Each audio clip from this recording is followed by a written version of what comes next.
श्री सद्गुरू ब्रह्मचैतन्य गोंदवलेकर महाराज यांचे 17 मेचे प्रवचन.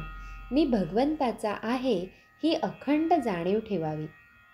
आपल्याला काही हवे असे वाटले आणि ते तसे झाले नाही म्हणजे तळमळ लागते.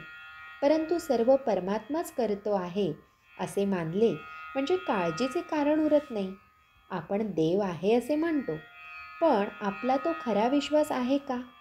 एखादा मनुष्य बुडायला लागला म्हणजे दगड जरी त्याच्या हाताला लागला तरी हा आपल्याला तारेल असा त्याला विश्वास वाटतो आणि तो त्याला धरून आपणही त्याच्याबरोबर बुडतो. म्हणून म्हणतो, देव आहे असा आपला खरा विश्वास नसतो. आपण नुसते तोंडाने म्हणतो एवढेच. नाहीतर आपल्याला काळजी का वाटावी?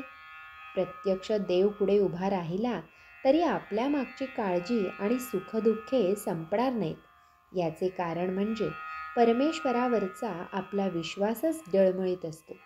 वास्तविक परमेश्वराची इच्छा प्रमाण मानल्यावर सुखदुःख मानण्याचे कारण नाही. परमेश्वर सर्वव्यापी आहे. तो जसा माझ्यात आहे तसा दुसऱ्यातही आहे. म्हणून दुसऱ्याने काहीही केले तरी आपल्याला त्याबद्दल काही वाटण्याचे कारण नाही.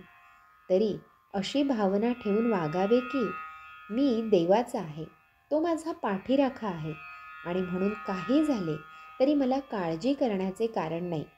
हे सर्व नामस्मरण केल्याने साधते. म्हणून मी आजपासून सतत नामस्मरण करीत राहणार असा निश्चय करावा आणि त्या दृष्टीने प्रयत्न चालू ठेवावा. परमेश्वराला शरण जाऊन मला तसे वागण्याची बुद्धी द्यावी म्हणून त्याची प्रार्थना करावी. मनाला पहिल्याने थोडी बळजबरी करावी लागेल. लहान मुलांना शाळेत जाण्याकरिता सुरुवातीला थोडी बळजबरी करावी लागते.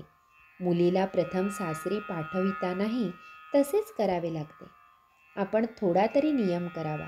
उदाहरणार्थ, जेवायच्या आधी, रात्री निजताना, सकाळी उठताना नाम घ्यायचेच, भगवंताची आठवण करायचीच. असे केले तर ते आयुष्यभर फार उपयोगी पडेल. प्रपंचाचा प्रयत्न आज जो चालू आहे तसाच करीत जावा, पण मला भगवंत हवा असे म्हणत जावे. मनामध्ये भगवंताची आस ठेवावी म्हणजे ती हळूहळू वाढत जाईल आणि तिचे पर्यवसान ध्यासामध्ये होईल. समजा एखाद्या माणसाला घर बांधायचे आहे, मला घर बांधायचे आहे असे तो म्हणत जातो आणि त्यासाठी पैसे शिल्लक टाकतो. दागिने करायची वेळ आली तर ते नको म्हणतो, कारण पुढे घर बांधायचे आहे.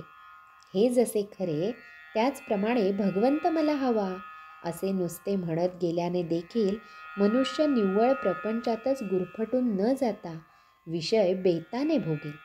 खरा ध्यास लागल्यावर ती वस्तू मिळाल्या वाचून चैन पडणारच नाही. श्रीराम समर्थ. ज्याचा भगवंतावर विश्वास त्याला समाधान खास. श्री सद्गुरू ब्रह्मचैतन्य गोंदवलेकर महाराज की जय. जय जय रघुवीर समर्थ.